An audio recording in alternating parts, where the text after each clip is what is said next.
Hello everyone, how are you? I think all of you are very fine.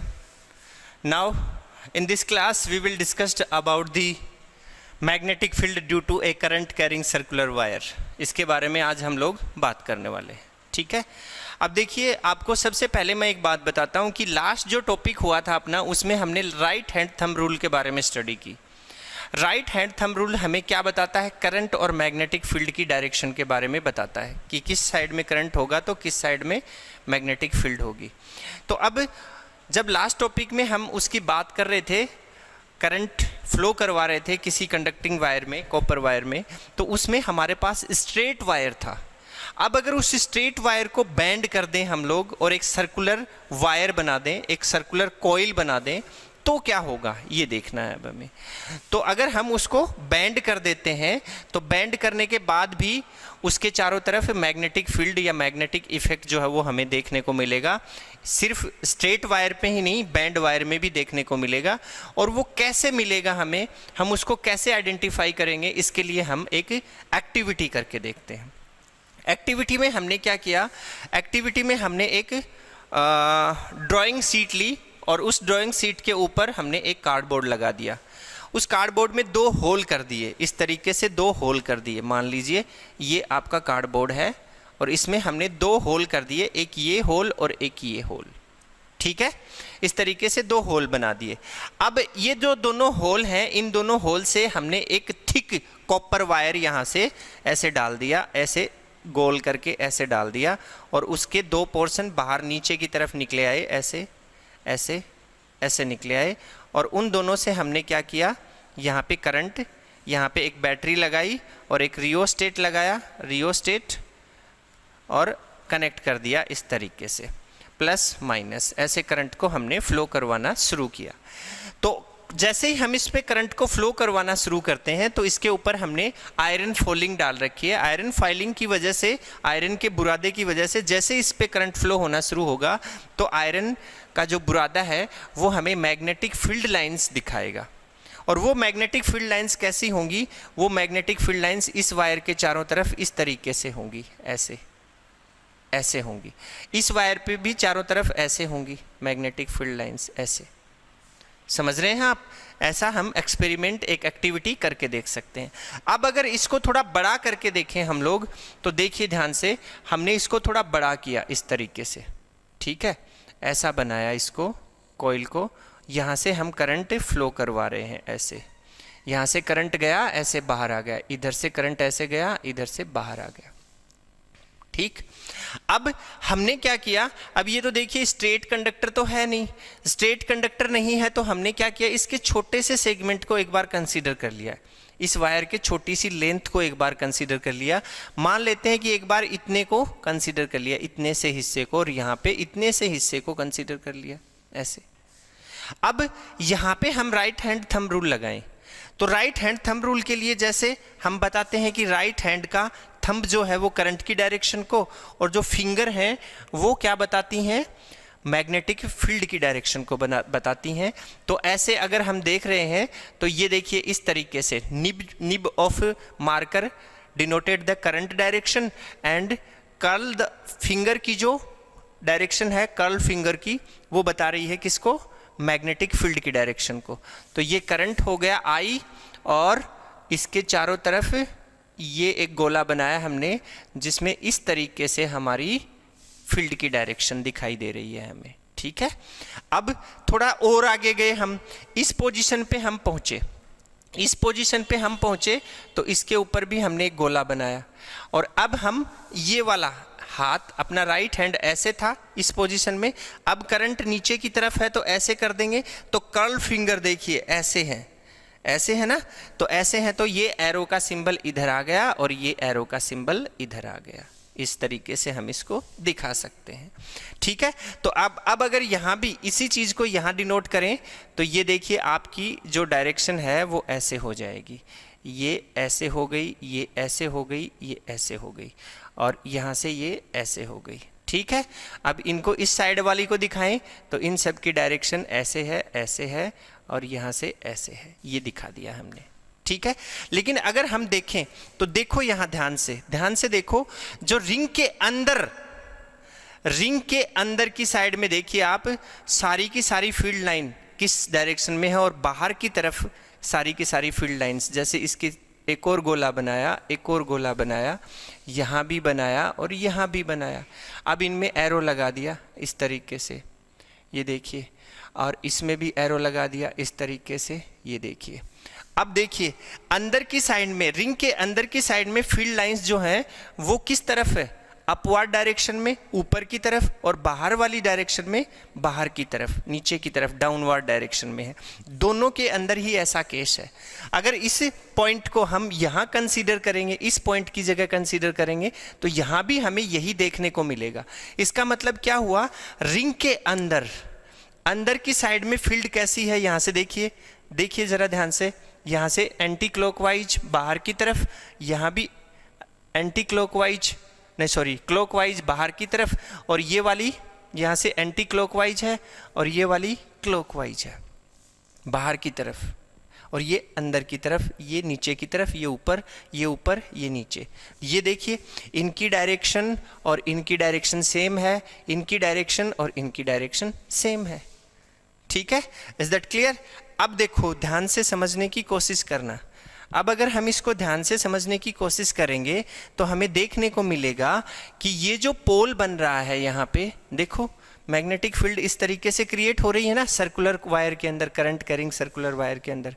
तो हम इसको कैसे दिखाएंगे, जैसे हमारे पास एक बार मैग्नेट होती है, ऐसे बार मैग्नेट, आपने देखा है ऐसा सिस्टम, बार मैग्नेट जो होती है। अब इसको अगर और बड़ा बनाएं हम लोग तो ऐसे हो जाएगा ये, और इसको और बड़ा बनाएं तो ये ऐसे दिखा देंगे हम।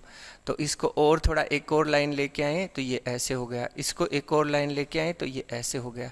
इसमें एरो के सिंबल लगाएंगे तो ये बाहर की तरफ है, ऐसे दिखा दिए। इसमें भी एरो के सिंबल, ये अंदर की तरफ ऐसे दिखा दिए। इसमें अंदर की तरफ और इसमें बाहर की तरफ ऐसे। ठीक है, एक फील्ड लाइन जो बार मैग्नेट होती है उसमें देखिए नॉर्थ पोल है, ये साउथ पोल है, और हमें पता है कि मैग्नेटिक फील्ड लाइन जो है वो एक क्लोज लूप बनाती हैं, क्लोज लूप ही बनाती हैं वो हमेशा। ऐसा नहीं है कि वो एक जगह से शुरू हुई और कहीं भी चली गई, नहीं, वो क्लोज लूप बनाएंगी। और उनका जो क्लोज लूप है वो कैसे होता है, एक बार मैग्नेट को लेके देखते हैं। यहाँ से नॉर्थ पोल से बाहर निकलती हैं और साउथ पोल में एंटर होती हैं, ऐसे बाहर निकली और इसमें एंटर हो गई। यहाँ से इस तरीके से भी हम इसको दिखा सकते हैं, ये बाहर नॉर्थ से साउथ की तरफ ऐसे। ठीक है, ये वाली ऐसे, समझ में आ रही है? और अंदर की साइड में देखिए, अंदर की साइड में इनकी डायरेक्शन जो है वो कैसी होती है, साउथ टू नॉर्थ ऐसी होती है, ऐसी।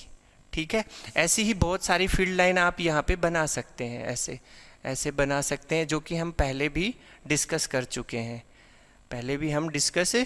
हैं, ये इनवर्ड डायरेक्शन है, ये आउटवर्ड है, ये आउटवर्ड है।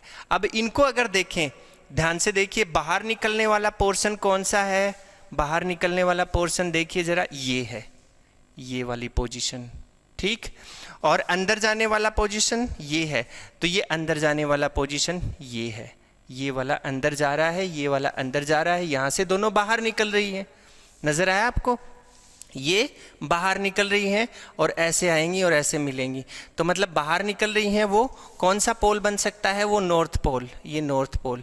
अंदर जा रही हैं वो साउथ पोल, ये कौन सा पोल बनेगा, नॉर्थ पोल, और अंदर जा रही हैं वो साउथ पोल। इस तरीके से हम इसको समझ सकते हैं।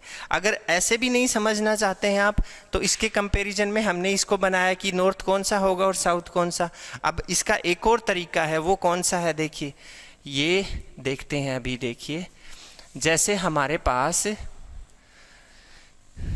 जैसे सपोज करिए कि हमारे पास इस तरीके से कोई कॉइल है, जैसे ये कोई कॉइल है, और इस कॉइल में ये क्लॉकवाइज डायरेक्शन में करंट फ्लो हो रहा है, यहाँ पर एंटी क्लॉकवाइज डायरेक्शन में, ये इस तरीके से हमने इसको दिखाया। तो ये करंट का आपका फ्लो है, ऐसे ऐसे करंट का फ्लो है क्लॉकवाइज डायरेक्शन में। ठीक है, तो क्लॉकवाइज डायरेक्शन में करंट का फ्लो है, और एक में ये वाला है, इसमें हमने दिखाया यहाँ पे जो करंट का फ्लो है वो एंटी क्लॉकवाइज डायरेक्शन में है।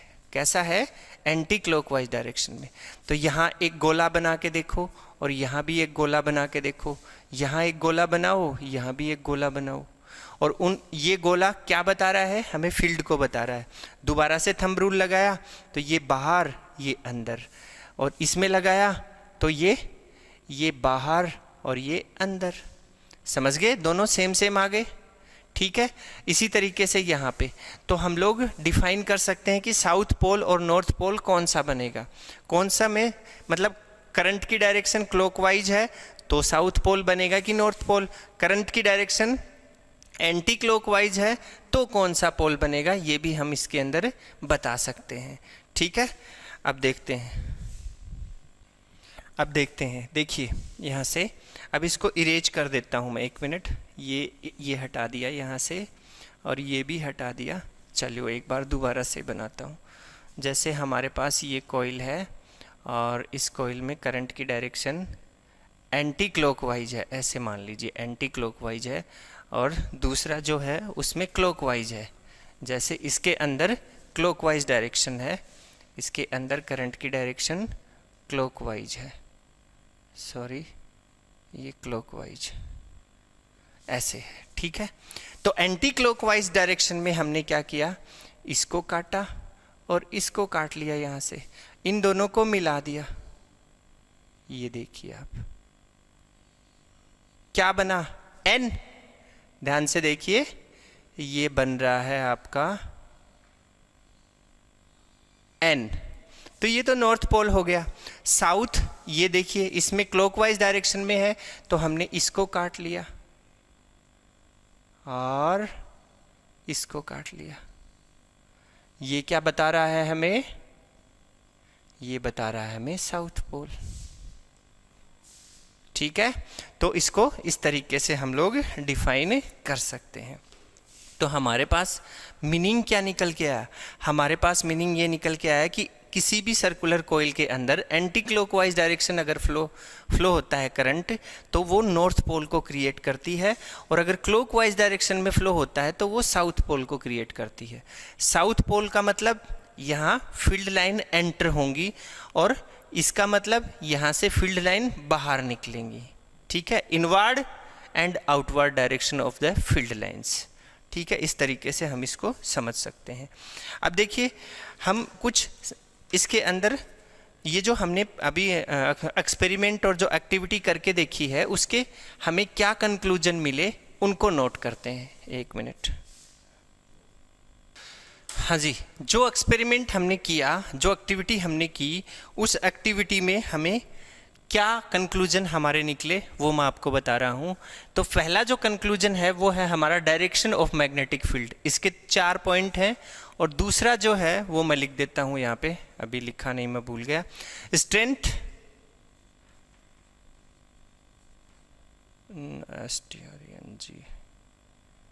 स्ट्रेंथ, हाँ, strength of the magnetic field, of the magnetic field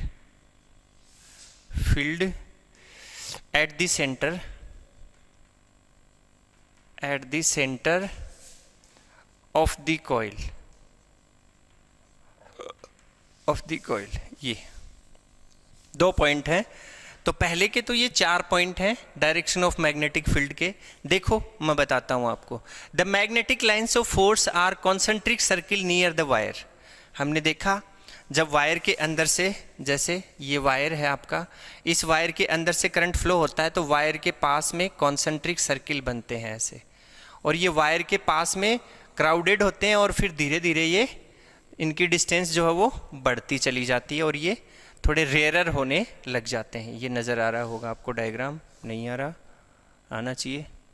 चलो इधर कोई बात नहीं, यहाँ बना देते हैं, ऐसे बनाया, ये फिर ये फिर ये और फिर ये, ऐसे, ठीक है। कॉन्सेंट्रिक सर्किल है कि नहीं सारे के सारे मैग्नेटिक फील्ड्स, बिल्कुल है। दूसरी, the direction of magnetic field at the centre can be found by right hand thumb rule. Direction हम जो किससे फाइंड की थी हमने, राइट हैंड थंब रूल से, ये भी हो चुका है। उसके बाद देखिए अगला, every segment of the wire creates every segment of the wire, जो छोटे छोटे सेगमेंट लिए थे ना हमने, उनकी बात हो रही है, जो वायर के छोटे छोटे सेगमेंट हमने लिए थे सर्कुलर कॉइल के लिए, creates a magnetic field with in the loop, loop में क्रिएट होती है, which is in the same direction either inward और आउटवर्ड, मैंने समझाया आपको, अंदर और बाहर, the loop depending on the direction of current, और ये सारी चीज़ किस पे डिपेंड करती है, करंट की डायरेक्शन पे, डायरेक्शन चेंज होने से उसके इनवर्ड और आउटवर्ड, मैग्नेटिक फील्ड की इनवर्ड और आउटवर्ड की जो डायरेक्शन है वो भी चेंज हो जाती है। Number 4 point, the magnetic field is maximum at the centre, maximum at the centre and decreases along the axis of the loop, मैंने बताया सेंटर के ऊपर तो ज़्यादा होनी है क्योंकि वहाँ पे मैग्नेटिक फील्ड लाइंस का क्राउडेड ज़्यादा होता है, और जहाँ ज़्यादा होगा वहाँ पे मैग्नेटिक फील्ड इंटेंसिटी या मैग्नेटिक फील्ड की जो स्ट्रेंथ है वो ज़्यादा होगी, और फिर जैसे जैसे दूर जाते जाएंगे वो रेयरर होती जाएंगी, और रेयरर होने की वजह से क्या होगा, फील्ड की वैल्यू डिक्रीज हो जाएगी। ठीक है, दूसरा है strength of the magnetic field at centre of the coil.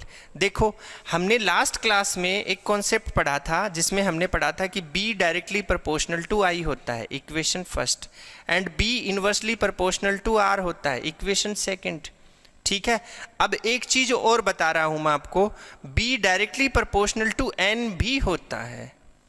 N मतलब कैपिटल N मतलब नंबर ऑफ टर्न्स, जो सर्कुलर कोइल बनाई है आपने वो एक सिंगल टर्न में है, 2 टर्न है, 3 टर्न है, 4 टर्न है, and so on n turn है। नंबर ऑफ टर्न्स कितने हैं उसके ऊपर भी B डिपेंड करती है, जितने ज़्यादा नंबर ऑफ टर्न्स होंगे मैग्नेटिक फील्ड भी उतनी ही ज़्यादा होगी। ठीक है, क्यों होगी, क्योंकि जितने ज़्यादा नंबर ऑफ टर्न्स होंगे कोइल के, करंट उतना ही ज़्यादा स्ट्रेंथ में वहाँ से पास होगा, और जितना ज़्यादा करंट वहाँ पे पास होगा उसी वजह से फील्ड भी स्ट्रॉन्ग बनती जाएगी। तो ये 3 इक्वेशन बन के आई, इन तीनों को अगर अपन कंबाइन करते हैं तो क्या बनता है आपके पास में, B directly proportional to NI/R, ये बनता है NI/R। ठीक है, ये हमारे सेकंड वाले जो सेकंड का जो इसका पॉइंट है नंबर 2 पॉइंट, उसका सॉल्यूशन है हमारे पास। ठीक है, आज के लिए इतना ही, नेक्स्ट क्लास में फिर मिलते हैं एक नए टॉपिक के साथ, तब तक के लिए इजाज़त चाहता हूँ। Thank you, have a nice day.